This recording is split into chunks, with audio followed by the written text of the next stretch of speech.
I still remember how my heart stopped when I saw my 8-year-old son Jake sitting alone on the church steps, his small body shaking with sobs.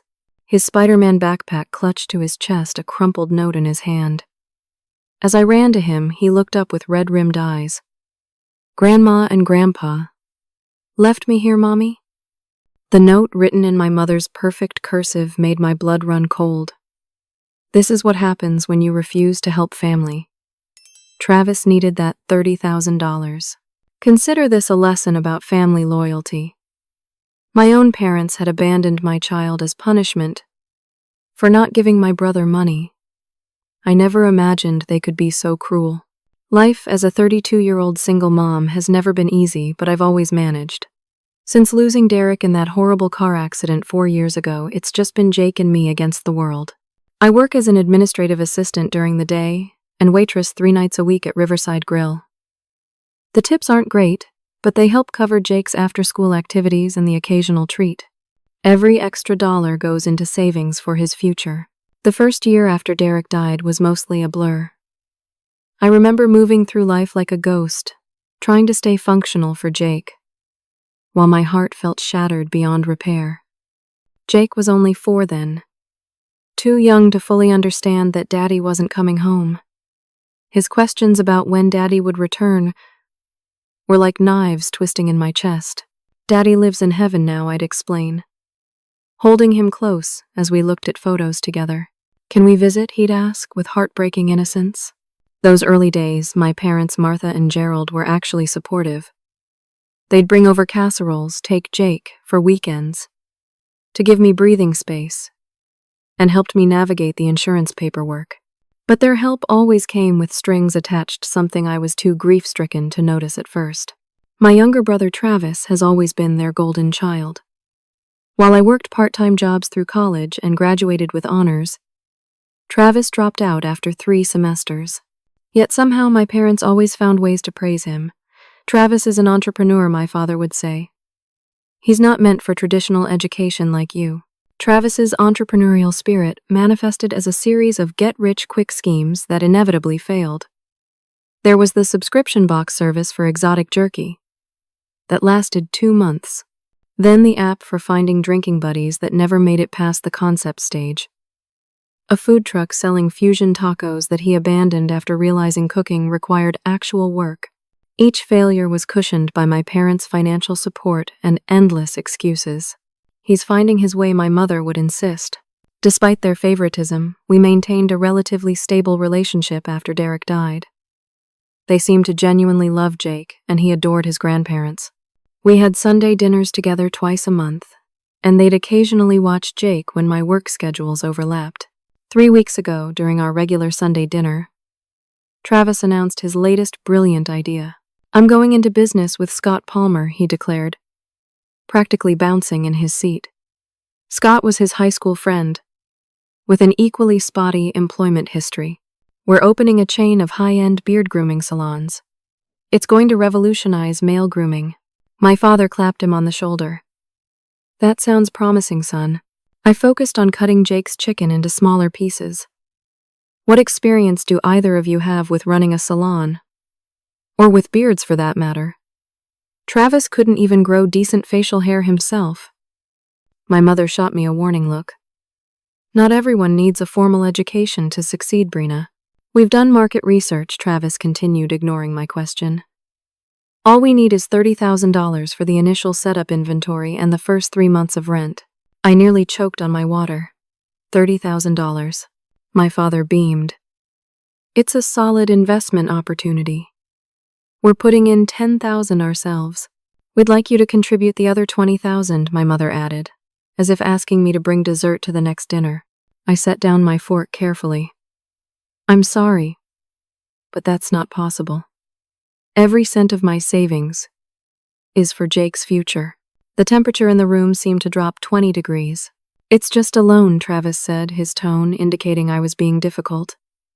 "You'll get it back with interest once we're profitable." "Which is when exactly?" I asked. "Don't be so negative," my mother chided. "Family helps family. You'd have nothing without our help after Derek died." That stung. Yes, they'd helped, but I'd been the one working double shifts, crying silently at night so Jake wouldn't hear, and somehow keeping our little family functioning. "I appreciate everything you've done," I said carefully. "But that money is for Jake's college fund and emergencies. I can't risk it on a business venture with no business plan." My father's face hardened.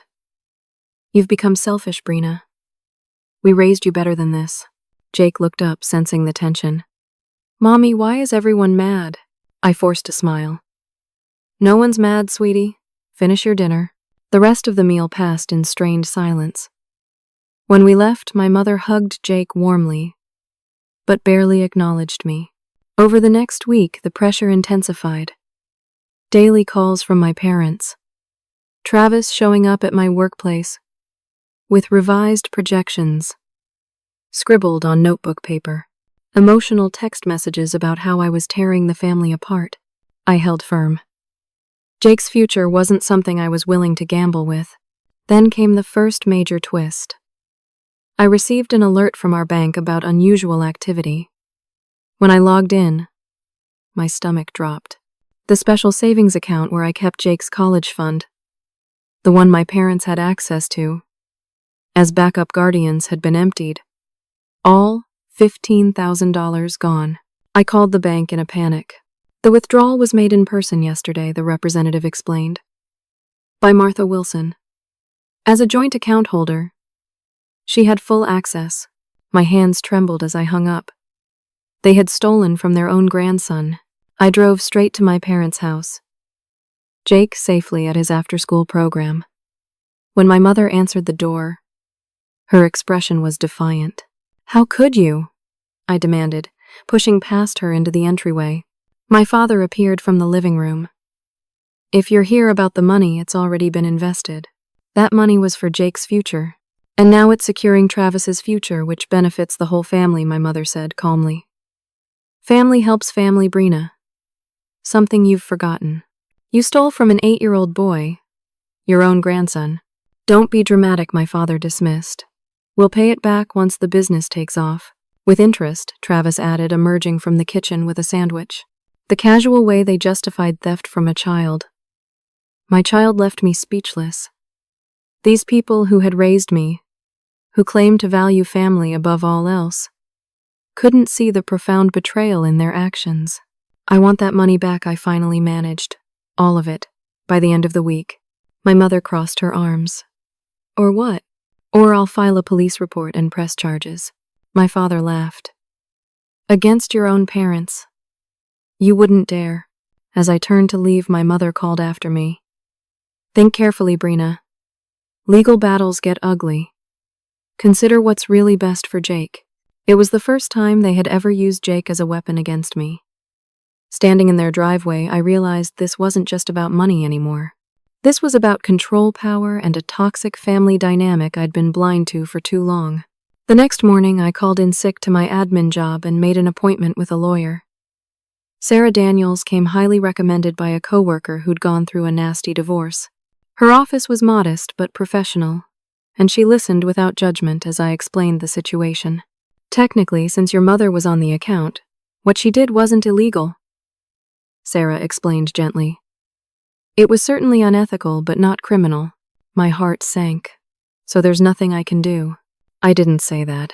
She leaned forward. "We can file a civil suit for conversion. That's the legal term for taking someone's property and using it for your own purposes. The fact that the money was clearly designated for your son's education, and they knew that purpose works in our favor." I hesitated, the weight of suing my own parents sitting heavily on my shoulders. "What would that involve?" "It's not quick or easy," Sarah warned, "and it will permanently damage your relationship with your parents." I thought of Jake's tear-streaked face when he'd asked why we weren't going to Sunday dinner anymore. He missed his grandparents despite my simplified explanation that Mommy and Grandma are having a disagreement. "What if I try talking to them one more time?" I asked. "With the threat of legal action behind me?" Sarah nodded. "That's reasonable. I'll draft a demand letter that spells out the consequences if they don't return the money." Sometimes that's enough.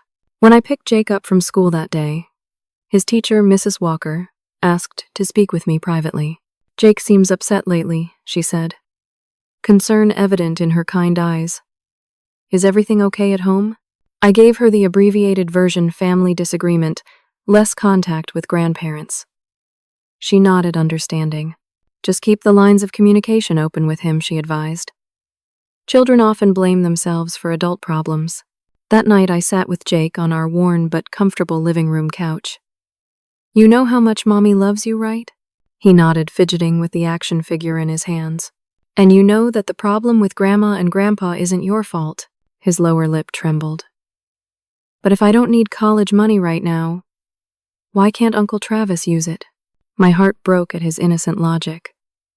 Because that money is for your future, sweetie. Just like your piggy bank is for your savings. Not for me to take when I want coffee. But family helps family, he parroted my mother's words. I took a deep breath. Yes, but helping doesn't mean taking without asking. And it doesn't mean hurting someone else, even if you think you have a good reason. The conversation seemed to help, but Jake's sadness over missing his grandparents continued. After receiving no response to Sarah's demand letter, I made a difficult decision. If my parents showed genuine remorse, perhaps we could rebuild some kind of relationship with clear boundaries for Jake's sake. I called my mother and suggested a supervised visit at a local park. To my surprise, she readily agreed.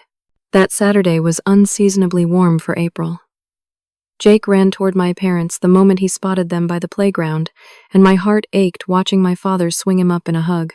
We adults sat awkwardly on a bench while Jake played on the nearby jungle gym, always within eyesight. We've missed him, my mother said, watching Jake climb. He's missed you too, I acknowledged. My father cleared his throat. Brina, about the money situation. I tensed, preparing for another defense of their actions. We may have acted hastily, he said, surprising me. Your mother and I have been discussing it, and we understand why you're upset. My mother nodded. We got caught up in helping Travis. We should have discussed it with you first. It wasn't a full apology, but it was more acknowledgement than I'd expected. We talked carefully for another hour, avoiding mentions of Travis or the money, but focusing on neutral topics like Jake's school projects and my father's garden. As we were leaving, my mother hugged me tentatively. We'll figure this out, she whispered. Family is too important to throw away. For the first time in weeks, I felt a glimmer of hope. Maybe, just maybe, we could find a way forward. That hope was shattered 3 days later. I returned home from work to find Jake's babysitter, teenage Lisa, from next door, looking worried. The door was unlocked when we got here, she said. I thought maybe you forgot to lock it this morning, but I never forgot. Single motherhood and years of living alone had made security second nature. After Lisa left, I did a careful walkthrough of our small house. Nothing seemed obviously disturbed, but something felt off. In my bedroom, the jewelry box that held my modest pieces, including Derek's wedding ring that I couldn't bear to wear anymore, seemed shifted slightly. When I checked inside, the ring was still there, but my grandmother's pearl earrings, worth perhaps $200, but priceless in sentimental value, were gone. Panic rising. I checked my home office. The lockbox where I kept important documents was intact, but when I opened it, Derek's life insurance policy and our house deed were missing. With shaking hands, I called our neighborhood association. We had security cameras at the entrance, and one that faced our street. 2 hours later, I sat in the association office viewing security footage. There was Travis, bold as day, using a key to enter my house, while Jake and I were out. He left 20 minutes later, a manila envelope tucked under his arm. The second twist cut deeper than the first. Not only had they stolen directly from Jake's college fund, but they had violated our home, our safe space. The only way Travis could have a key was if my parents had taken Jake's house key during the park visit and made a copy. I filed a police report that same day, then had all our locks changed. The officer who took my statement looked sympathetic, but not optimistic. Family disputes are complicated, he said. Since your brother had a key, it's hard to prove criminal intent. That night I lay awake long after Jake had fallen asleep, my mind racing. The park meeting hadn't been a reconciliation attempt. It had been a reconnaissance mission. They'd used Jake's joy at seeing them as cover to get what they needed: access to our home. The next day, I withdrew our remaining savings and opened new accounts at a different bank. I installed a basic security system that cost more than I could comfortably afford, but less than the peace of mind it provided. I gave the school explicit instructions that only I was authorized to pick up Jake under any circumstances. As I battened down the hatches of our life, I realized with a hollow feeling that I was now protecting my son, not just from the normal dangers of the world, but from his own grandparents and uncle. The people who should have been our strongest supporters had become our greatest threat. The fallout from Travis's break-in was just the beginning. Within days, strange things started happening. Distant relatives I barely spoke to sent concerned text messages asking if Jake and I were okay. Church members who'd always been friendly became oddly reserved. A neighbor mentioned hearing we were moving away. The source became clear when my cousin Paige called. "I thought you should know what Aunt Martha is saying," she said hesitantly. "She's telling everyone you had some kind of breakdown after Derek died. And you're finally showing signs of instability." What I gasped. "There's more," Paige continued. "Uncle Gerald told my dad you've been financially irresponsible, maxing out credit cards on luxury items, while refusing to help family in need. And Travis is saying you promised him money for his business, then vindictively changed your mind to punish him for some childhood slight." The systematic character assassinations stunned me. They were laying groundwork to discredit me if I pursued legal action, or worse, positioning themselves as concerned relatives who might need to step in for Jake's well-being. The smear campaign quickly infiltrated Jake's world too. His cousin Drew, Travis's 12-year-old son from a brief marriage, started spreading rumors at school. Jake came home crying one day after being told his mom was crazy and might have to go to a special hospital. I scheduled a meeting with Mrs. Walker and the school counselor to explain enough of the situation that they could protect Jake from this particular form of bullying. "Family estrangement is unfortunately common," the counselor said kindly. "We'll keep an eye out for any targeting and create some safe spaces for Jake during recess and lunch if needed." Mrs. Walker squeezed my hand. "Jake is a wonderful boy with a strong sense of right and wrong. Kids are resilient." Their support meant more than they could know. In a world that suddenly felt filled with enemies, these educators became unexpected allies. A week after discovering the break-in, I received a surprise call from my Aunt Carol, my mother's older sister. We'd never been particularly close as she lived in Oregon and visited only every few years. "I've been hearing concerning things," she said. "Martha's version sounds suspicious to me. I'd like to hear your side." Relief washed over me at having someone from the family actually ask for my perspective. I explained everything: Travis's demand, my refusal, the emptied college fund, the break-in, and now the reputation-destroying rumors. "That's exactly what Martha did to me when we were younger," Carol said, sighing. "She'd manipulate situations, then play victim when confronted. I've kept my distance for good reason." "I don't know what to do," I admitted. "I want to protect Jake from all this ugliness, but I also can't let them steal from him and potentially try for custody." "I'm coming to visit next week," Carol decided. "Maybe I can mediate. Martha might listen to me sister to sister." Carol arrived 5 days later, staying at a nearby hotel. After spending an evening getting reacquainted and letting her bond with Jake, we arranged a meeting with my parents at a neutral coffee shop. I was nervous but hopeful that Carol's presence might help bridge the chasm. My parents arrived looking simultaneously righteous and aggrieved. My father's jaw was set in that stubborn line I remembered from childhood disagreements. My mother's eyes were red-rimmed as if she'd been crying, though I'd learned long ago that her tears could appear on command when useful. "Thank you for meeting, Carol," began diplomatically. "I think we all want what's best for Jake." My mother nodded tearfully. "Of course we do.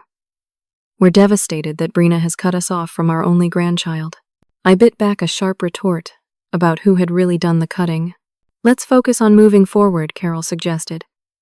"The immediate issue is the money that was taken from Jake's college fund and the missing documents from Brina's home." My father shifted uncomfortably. "We may have overstepped with the account, but we're Jake's grandparents. We thought we were making a decision that would benefit the whole family. And the break-in I pressed. Travis was just retrieving some papers related to family investments, my mother said dismissively. You've been so unreasonable lately, we knew you wouldn't give them willingly. What family investments? I asked, genuinely confused. My parents exchanged glances. We've been putting money aside for Jake in some shared investments, my father said vaguely. Travis needed the documentation. It sounded like a hastily constructed excuse, but Carol nodded encouragingly. See, this is just a misunderstanding. What if we agree to return Jake's college fund money over the next 6 months? And in exchange, Brina allows regular grandparent visitation again. I hesitated. The offer addressed the money, if not the violation of our home. And Jake did miss them. I might consider supervised visits, I said cautiously. But I need the documents returned immediately. And a written agreement about the repayment. You don't trust our word? My mother looked wounded. Trust has to be earned back, I said simply. We talked for another hour, hammering out tentative terms. By the end, my parents had agreed to return the documents, repay the money in installments, and respect boundaries around financial discussions with Jake. I had agreed to weekly park visits, always supervised by me. It wasn't perfect, but it felt like progress. As we prepared to leave, Carol pulled out her phone. Let me get a recording of our agreement, just so everyone remembers the details, she suggested. My father frowned. Is that necessary? It's just for all our benefits, Carol assured him. No one's memory is perfect. They reluctantly agreed. Carol recorded each person, stating their understanding of our arrangement. When we parted, there were no hugs, but the atmosphere felt less hostile than it had in weeks. That evening, as Carol and I sat on my porch after Jake went to bed, she seemed troubled. What is it? I asked. I'm not sure your parents are being entirely honest, she admitted. The way they avoided details about those supposed family investments. I know, I sighed. But if they return the documents and start repaying the money, maybe we can rebuild some trust. Carol patted my hand. You're a good mother, Brina. Jake is lucky to have you fighting for him. The next morning I drove Carol to the airport. By the time I returned home, my phone was exploding with notifications. Text messages from family members. Voicemails from church friends. Even an email from my boss asking if everything was okay. Confused. I called my cousin Paige. Again. You haven't seen it? She asked, sounding uncomfortable. Carol posted an audio clip on the family group chat. It's not good, Brina. What audio clip? From your meeting yesterday. But it's edited. It makes you sound, well, unreasonable. And money hungry. My stomach dropped. I asked her to forward it to me. When I listened, I could barely recognize the conversation. Through selective editing, it sounded like I was demanding money in exchange for access to Jake, threatening my parents, and admitting to financial problems. The third twist hit like a physical blow. Carol hadn't come to mediate. She'd come to gather ammunition. The recording hadn't been for everyone's benefit. It had been a trap, and I had walked right into it. I tried calling Carol immediately, but she didn't answer. When I texted, her reply was chilling. Family has to stick together, Brina. Martha and Gerald have always been there for me. You need to remember where your loyalties should lie. Within hours, the damage was spreading.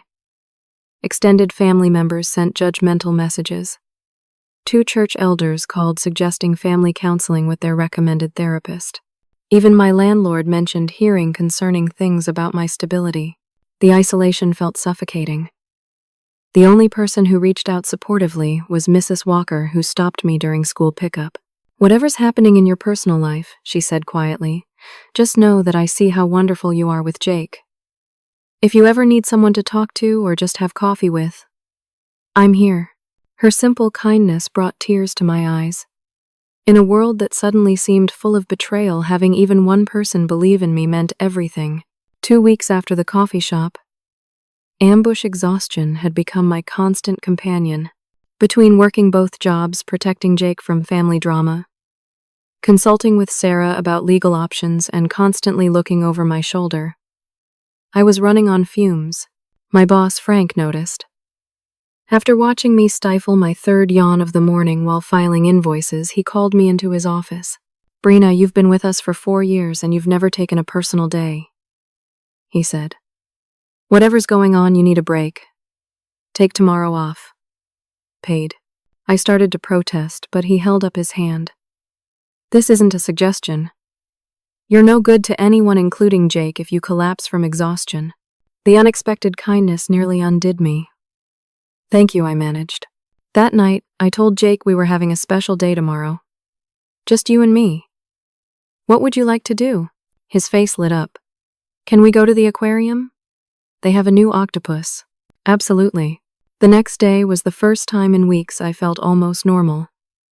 Jake pressed his face against the glass of the octopus tank, delighted when the intelligent creature changed colors.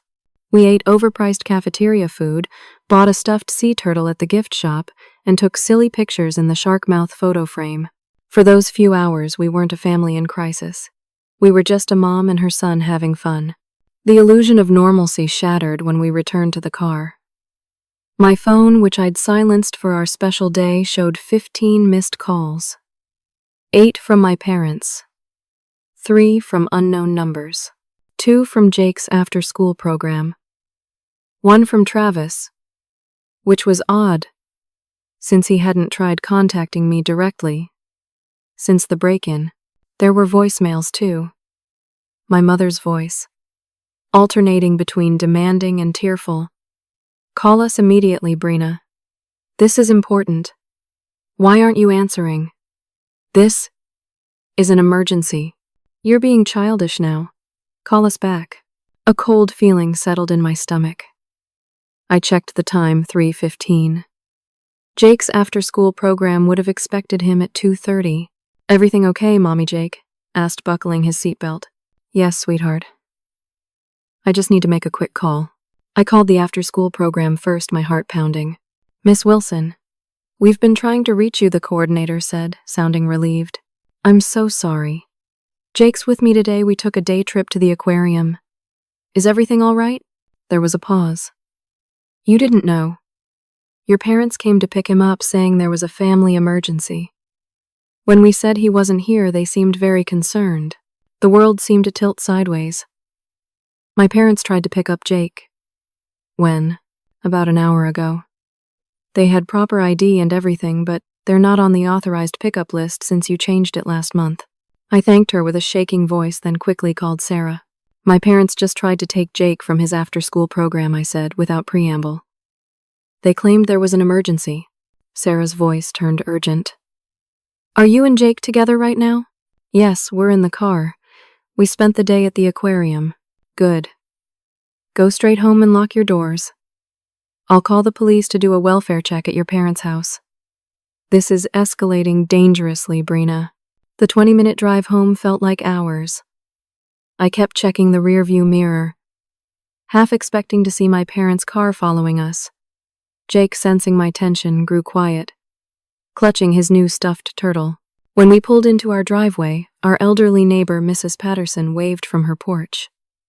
I managed a weak wave back as I hustled Jake inside, double-locking the door behind us. "Why are we locking the door in the daytime?" Jake asked. "Just being extra safe," I said, trying to keep my voice light. "Why don't you show your turtle where you keep your other stuffed animals?" While Jake was occupied in his room, I checked our security system. No alerts. I peeked through the curtains. No unfamiliar cars on the street. My phone rang again, my mother. Against my better judgment, I answered. "Where have you been?" she demanded. "We've been trying to reach you for hours." "Why did you try to take Jake from his after-school program?" I countered. "We need to talk to you, and you've been avoiding us." You thought kidnapping my son was the solution." "Don't be dramatic," she scoffed. "We're his grandparents. We were going to call you once we had him." The casual way she justified attempted kidnapping made my blood run cold. "Stay away from us," I said, my voice shaking with anger. "The next time you come near Jake, I'm calling the police." I hung up and blocked their numbers. Then I called Sarah back. "The police did a drive-by," she reported. "Your parents are at home." They told officers they were concerned about your mental health and were trying to check on their grandson. They tried to take him without my knowledge or permission. I know, Sarah said grimly. This gives us grounds for a temporary restraining order. I'll file first thing tomorrow. I spent a restless night checking and rechecking our locks, jumping at every sound. Jake thankfully slept peacefully, exhausted from our day out. The next morning I called in sick again and kept Jake home from school. Sarah was in court filing for the restraining order. I sat at the kitchen table staring blankly at my cold coffee, trying to process how things had escalated so drastically. My phone rang with an unfamiliar number. Normally I'd ignore it, but given the circumstances, I answered cautiously. Is this Brina Wilson? A male voice asked. Who's calling? This is Officer Reeves with the West Side Precinct. We received an anonymous tip that we should check the steps of Grace Lutheran Church. There's a young boy here who says his name is Jake Wilson. The world stopped. What? He says he's your son. Says his grandparents dropped him off and told him to wait for you. I couldn't breathe. I have Jake.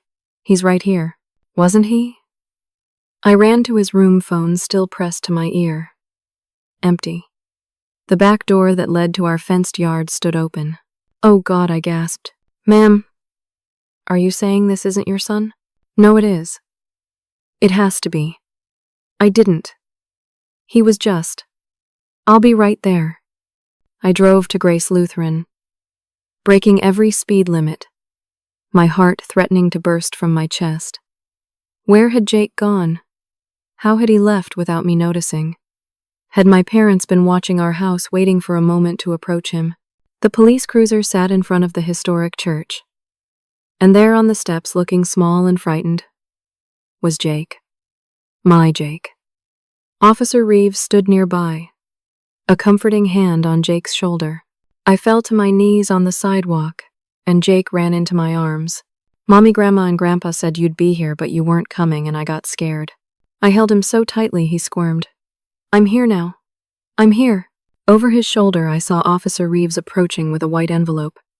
He was holding this. Said his grandmother told him to give it to you. With trembling hands I opened it.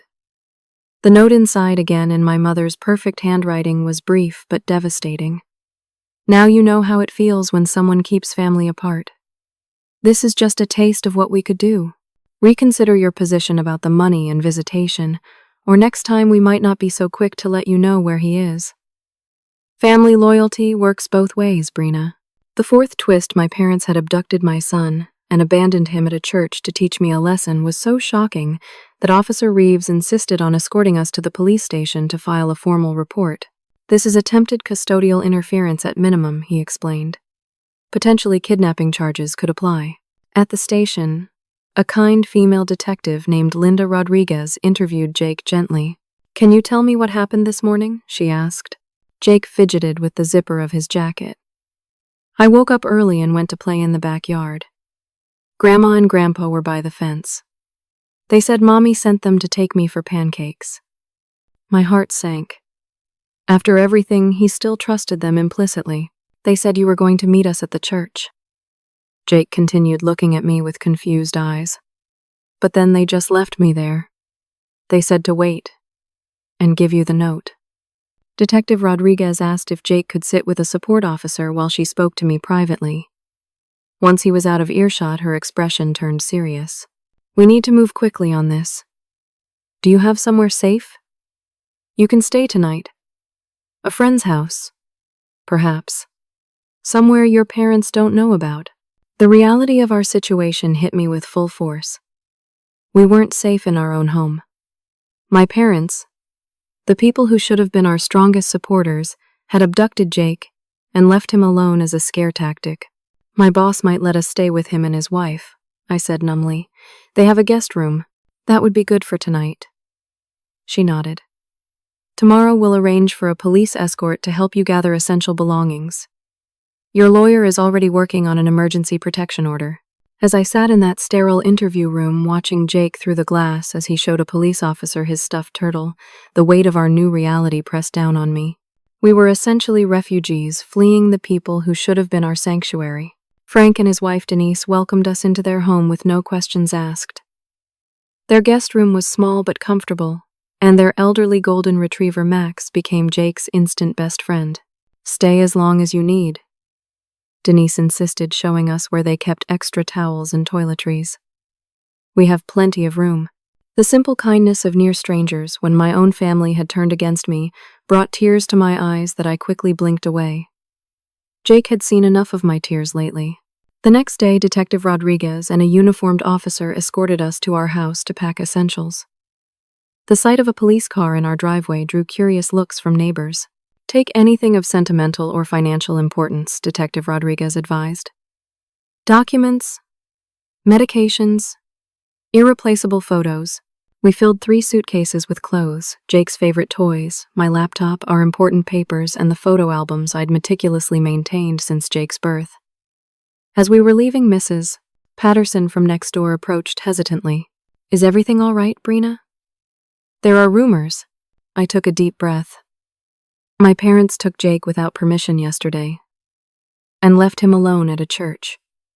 We're staying elsewhere until it's safe." Her eyes widened.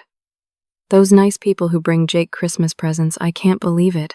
"Neither could I said sadly. Back at Frank and Denise's, I received a call from Sarah. "The emergency protection order has been granted," she reported.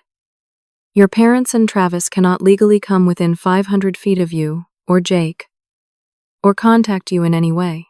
"Will that actually stop them?" I asked, thinking of how easily they'd lured Jake from our backyard. "It gives us legal leverage," Sarah explained. "If they violate it, they face criminal charges. But practically speaking, you should remain vigilant. Keep Jake close, document everything." The hearing for a permanent restraining order was scheduled for 3 weeks later. In the meantime, Sarah helped me file a civil suit for the stolen money, emotional distress, and the costs associated with our displacement. Life took on a surreal quality. I returned to work, Jake to school, but nothing felt normal. Mrs. Walker arranged for Jake to eat lunch in her classroom to avoid confrontations with his cousins. Frank adjusted my schedule so I could drop off and pick up Jake myself each day. Denise taught Jake to bake cookies and played board games with him in the evenings when I worked my waitressing shifts. A week before the hearing, I received an unexpected call from the court. "Miss Wilson, this is Courtney from Judge Hartman's office. We're assigning a guardian ad litem in your case, given that it involves potential child endangerment." "What does that mean?" I asked, unfamiliar with the term. "A guardian ad litem is an independent advocate for your son's best interests. Amelia Banks will be reaching out to schedule time with both you and Jake." Sure enough, Amelia called that afternoon. She was direct but kind, explaining that her role was to evaluate Jake's well-being and provide recommendations to the court. "I'll need to interview Jake alone, observe your interactions, and also speak with your parents," she explained. "I'll be completely objective." The thought of this stranger having so much influence over our future was terrifying, but I had nothing to hide. Amelia's visit 2 days later went better than I feared. Jake was initially shy but warmed up when she asked about his stuffed turtle. She observed as we prepared dinner together, noting how we interacted. "He seems well-adjusted considering the circumstances," she commented as Jake played with Max in the living room. "His attachment to you is secure and healthy." "Will you be speaking with my parents soon?" I asked, trying to sound casual. "Tomorrow," she confirmed. "I always evaluate both sides thoroughly." That night I barely slept, imagining all the lies my parents might tell this woman who held so much power over our future. My fears multiplied the next day when I received an email notification from the court. My parents had filed a countersuit seeking emergency temporary custody of Jake, citing concerns about my mental health and financial stability. The document contained shocking allegations. According to my parents, I had become increasingly erratic since Derek's death, was financially irresponsible, had violent outbursts, and had been neglecting Jake's basic needs. They even claimed I had threatened suicide if they didn't provide financial support, a complete fabrication. I called Sarah, immediately forwarding the document while still on the phone. "This is actually good for us," she said after reviewing it. "They're making claims they can't possibly substantiate." It smacks of desperation. But what if the judge believes them? Evidence matters, Sarah assured me. We have police reports, bank records, the security footage of Travis entering your home, and Jake's own statement about being abandoned at the church. They have hearsay and manipulated recordings. The day of the hearing arrived with stomach-churning anxiety. Frank insisted on driving us to the courthouse where Sarah met us at the entrance. Jake was staying with Denise with strict instructions not to open the door to anyone. As we walked into the courtroom, I saw my parents for the first time since the coffee shop meeting. They sat with their lawyer, a polished man in an expensive suit. My mother dabbed at her eyes with a tissue while my father stared straight ahead, jaw clenched. Travis sat behind them, looking uncomfortable in a borrowed suit. When he caught my eye, he quickly looked away. Judge Hartman, a stern-looking woman in her 60s, called the court to order. My parents' lawyer spoke first, painting a picture of loving grandparents, concerned about their unstable daughter and vulnerable grandson. Mrs. and Mr. Wilson have been pillars of support since the tragic death of their son-in-law, he argued smoothly. They've provided financial assistance, childcare, and emotional stability to a family in crisis. In return, their daughter has become increasingly paranoid, cutting them off from their only grandchild and making wild accusations. I gripped the edge of the table as he continued portraying me as mentally unstable, financially desperate, and vindictive. Most troubling, he concluded. Miss Wilson has been coaching her son to make false statements about his grandparents poisoning their relationship out of spite. When it was Sarah's turn, she methodically dismantled their narrative with evidence. Bank statements showing the emptied college fund, security footage of Travis entering our home, police reports about Jake being abandoned at the church, Mrs. Walker's written statement about Jake's well-being at school. And now Sarah said I'd like to call Travis Wilson to testify. Travis looked startled as he was sworn in. He shifted nervously in the witness chair. Mr. Wilson, can you explain why you entered your sister's home without permission? On April 18th, Sarah asked. Travis glanced at my parents. I had a key. I needed some documents. What documents? Investment papers, for the family business. And your parents gave you this key. He hesitated. I had it from before when I used to watch Jake sometimes. Sarah paced slowly. But Miss Wilson had the locks changed after discovering money missing from her son's college fund. So you must have had a new key. Where did you get it? Well. Sarah paced slowly. Travis's eyes darted to my father, who gave an almost imperceptible nod. Brina promised me that money. Travis blurted. $30,000 for my business. Then she changed her mind just to hurt me. She's always been jealous that Mom and Dad love me more. The fifth twist unfolded as Travis, under pressure, abandoned the careful script. His outburst revealed not just the original demand for money, but the dysfunctional family dynamics that had led us here. So you admit you were trying to take documents from Miss Wilson's home to pressure her about money she had supposedly promised, Sarah clarified. She owed me, Travis insisted. She's punishing me for being the favorite, Judge Hartman interrupted. Mr. Wilson, please restrict your answers to the questions asked. My parents' lawyer quickly called for a recess, but the damage was done. When court resumed, Amelia Banks presented her findings, which strongly favored Jake remaining in my full custody with supervised visitation for grandparents only after thorough counseling. As the hearing continued, my parents' lawyer presented a final piece of evidence, a letter from a psychiatrist diagnosing me with possible post-traumatic stress disorder with paranoid features. The diagnosis was based solely on my mother's descriptions of my behavior. Sarah objected immediately.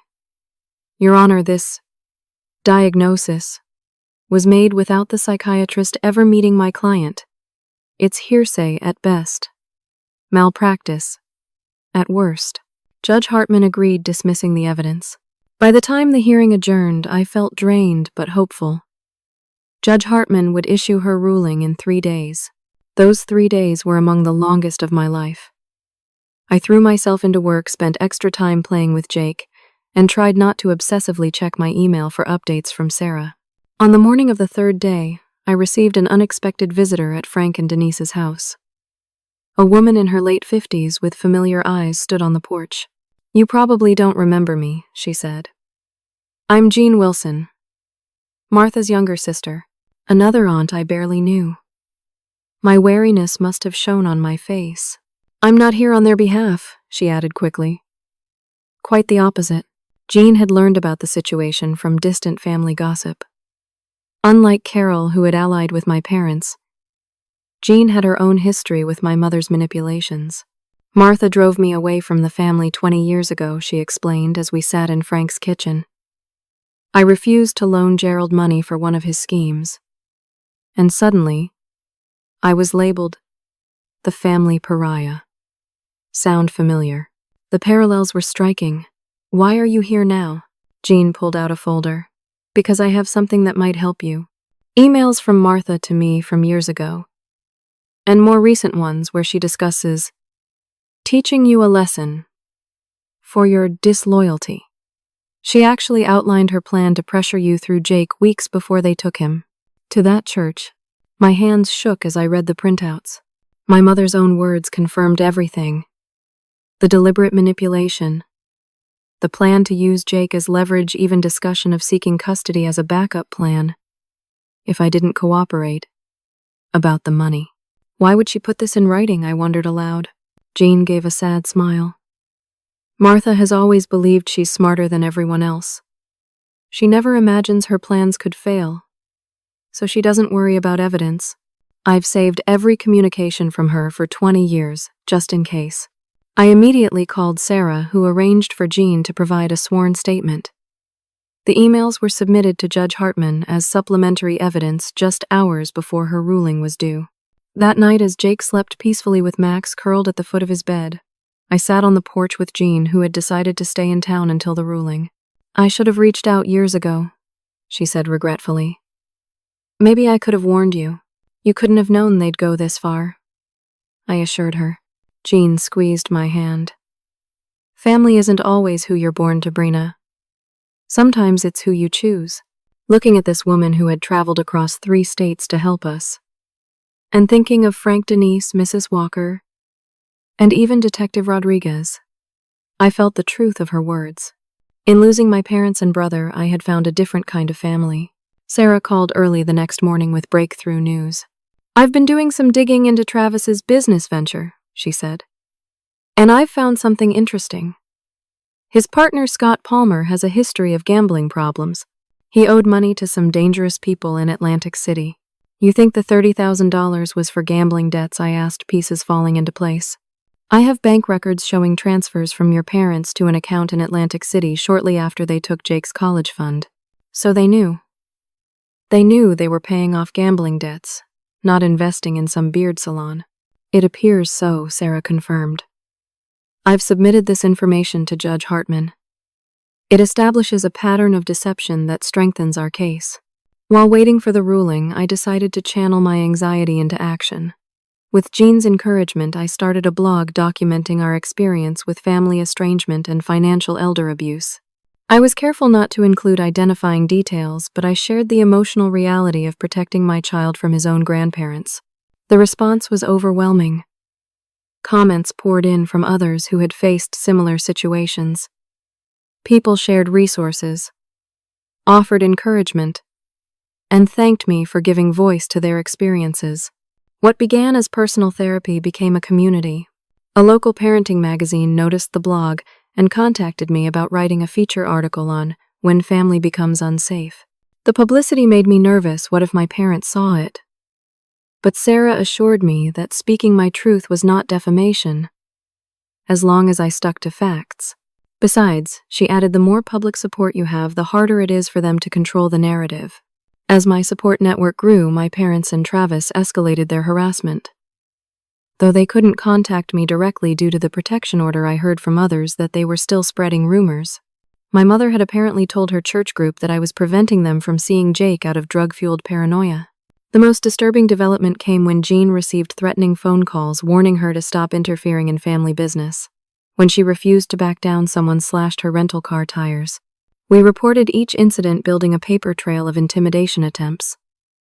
Detective Rodriguez remained supportive, increasing patrol drives past Frank and Denise's house. Document everything she advised.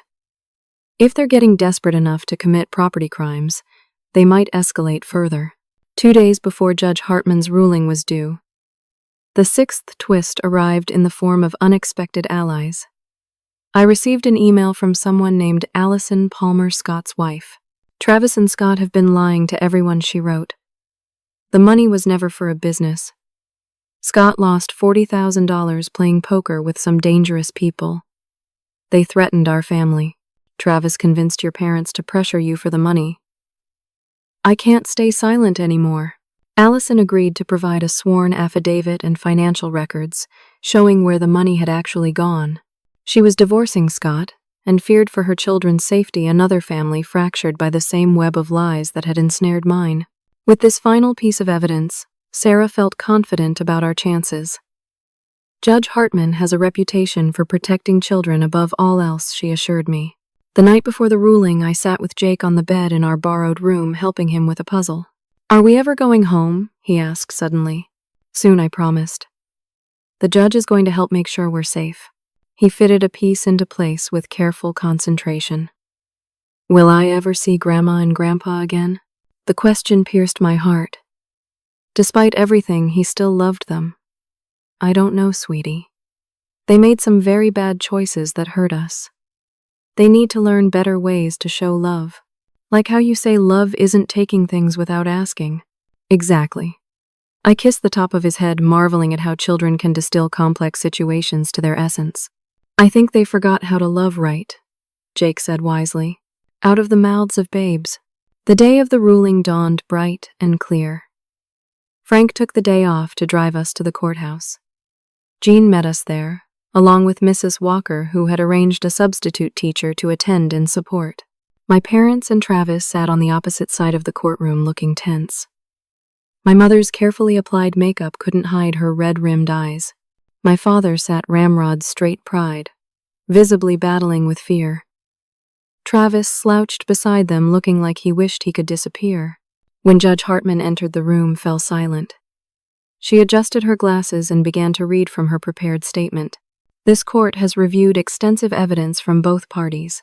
I have considered the recommendations of the guardian ad litem, police reports, financial records, sworn testimony, and the supplementary evidence submitted regarding the true nature of the financial dispute at the center of this case.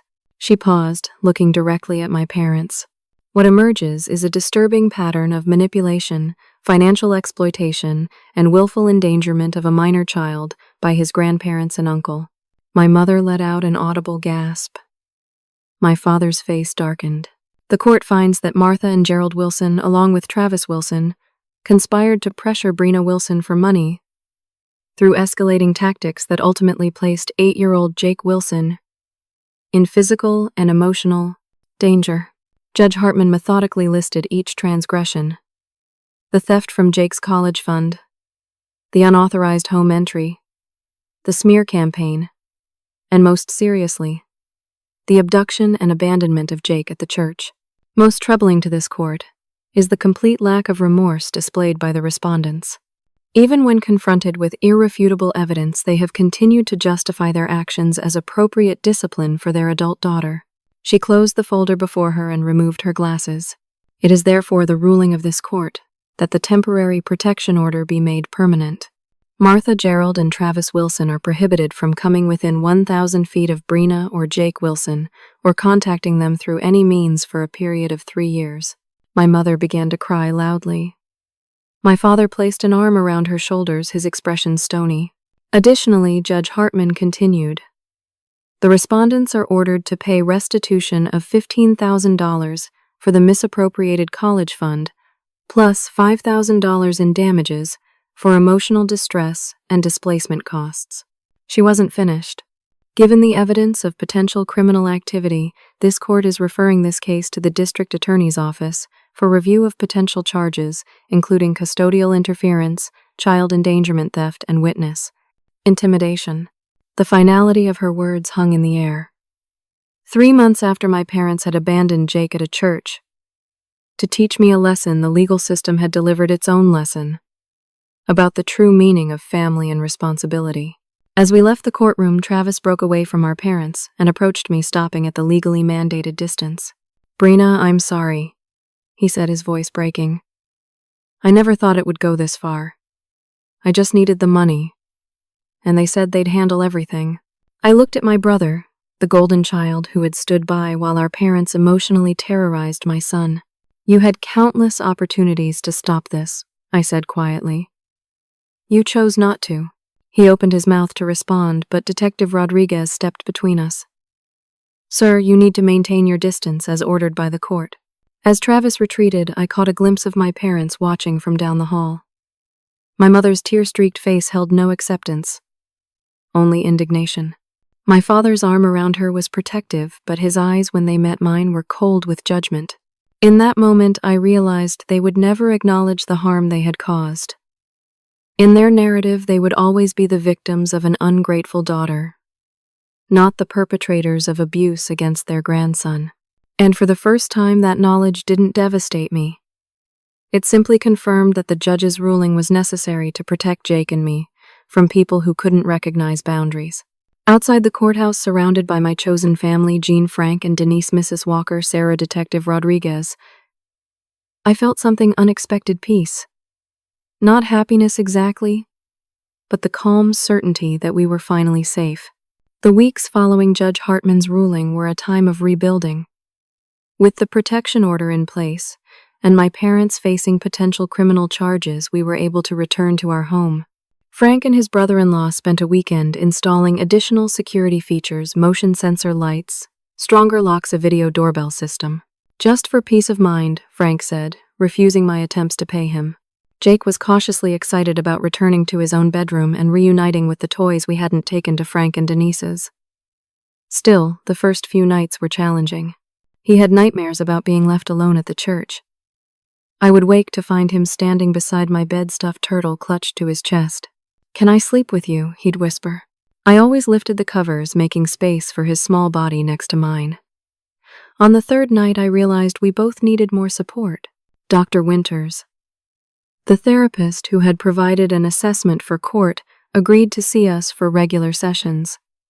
Jake individually, me individually, and occasional joint sessions. She specialized in childhood trauma and family estrangement.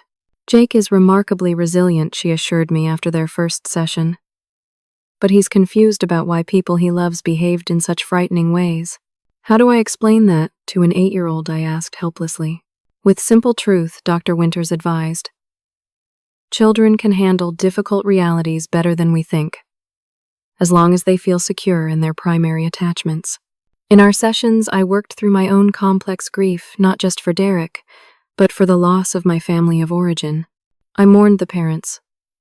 I thought I had the brother I'd once looked up to, and the extended family connections that had fractured in the aftermath. "You didn't cause this rupture," Dr. Winters reminded me often. "You simply refused to participate in harmful patterns any longer." Practically, our life slowly resumed its rhythm. I returned to both jobs, though Frank had given me a small raise that reduced my need for extra waitressing shifts. Jake went back to school, where Mrs. Walker continued to be his champion.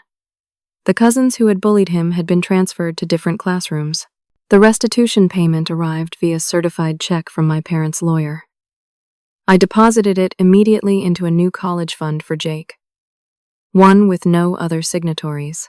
The additional $5,000 for emotional distress went toward paying Sarah's legal fees and creating an emergency fund. The district attorney decided to pursue charges against my parents for custodial interference and child endangerment, while dropping the potential theft charges in light of the civil restitution. Travis received immunity in exchange for his testimony about the planning that had preceded Jake's abduction. In late August, 3 months after Judge Hartman's ruling, my parents accepted a plea deal that included probation, mandatory counseling, and community service. They avoided jail time, which was a relief despite everything. I didn't want Jake to carry the burden of knowing his grandparents were incarcerated because of our situation. The most unexpected development came through my blog. What had started as personal therapy had grown into a resource for others facing family estrangement. A local family services organization asked if I would help facilitate a support group for parents protecting children from toxic family dynamics. You have a gift for explaining complex situations with compassion, the director told me. Your experience could help others navigate similar journeys. I was hesitant at first. I'm still figuring things out myself. That's what makes you the right person, she insisted. You're in the process, not presenting yourself as having all the answers. The first meeting of Boundaries with Love was held in a community center meeting room on a Tuesday evening. 6 people attended, 2 mothers, 3 fathers, and 1 grandmother, all struggling with variations of the same problem: how to protect their children while navigating toxic family relationships. As we shared our stories, I recognized the same guilt, grief, and determination I had experienced. By the end of the 2 hours, phone numbers had been exchanged, and tentative smiles replaced the anxious expressions from the beginning. Jean decided to relocate permanently to our city, renting an apartment just 15 minutes from our house. She became the grandmother figure Jake needed, taking him for ice cream after therapy sessions and attending his soccer games with embarrassingly enthusiastic cheering. Your mother and I grew up in a household where love was conditional, Jean explained one evening as we sat on my porch swing watching Jake catch fireflies in the yard. Martha learned to secure her position by pleasing our parents at any cost. I chose independence and paid the price of exclusion. Do you think they'll ever change? I asked the question that still haunted quiet moments. Jean considered this. People can change when they're willing to face painful truths about themselves. Your parents would have to acknowledge the harm they've caused, not just to you and Jake, but to Travis and themselves. That's a difficult journey they may never choose to take. Her honesty was both painful and freeing. I couldn't control my parents' choices, only my response to them. 1 year after that terrible day at the church steps, we held a small ceremony in our backyard. Jake, now 9, carefully placed a young maple sapling into the hole we'd dug together. "This is our fresh start tree," he announced. To our gathered friends, Jean Frank and Denise Mrs. Walker, and her husband Sarah Detective Rodriguez and her family, and several members of the support group who had become friends. "When the tree gets big, I'll be big too." Jake continued reciting the words we'd practiced. "And we'll both be strong and healthy." As everyone applauded, I looked around at these people who had become our chosen family. None shared our DNA, but all had demonstrated the true meaning of family through their actions. Support without control, love without conditions, help without exploitation. Later, after our guests had gone, and Jake was tucked in bed, I sat alone in the backyard, looking at the small tree, its few leaves silvery in the moonlight. The journey had been painful beyond imagining. I had lost my parents and brother, family traditions, shared history, and the comfort of belonging to my family of origin. But I had gained something more valuable, the knowledge that I could protect my son, even when it broke my heart. The certainty that love means respecting boundaries, not violating them. The wisdom to recognize that family is defined by behavior, not just blood. As I watched the stars appear above our new tree, I felt an unfamiliar lightness. The weight of trying to please unpleasable parents had lifted. The fear of their next manipulation had dissipated. In its place was something fragile, but growing stronger each day. Like our maple sapling. Like Jake. Like me. Freedom. Safety. Peace. Hope for a future where Jake would grow up understanding what healthy love really means. Some lessons come at a terrible cost. But as I looked toward my son's window, where his nightlight cast a gentle glow, I knew this was one lesson, worth every painful step of the journey. True family protects. True family respects. True family loves without demanding payment or obedience in return. And in that knowledge, I had finally found home. What would you do if your family used your child as a weapon against you? Have you ever had to create boundaries with family members to protect yourself or your children? I'd love to hear your thoughts in the comments below.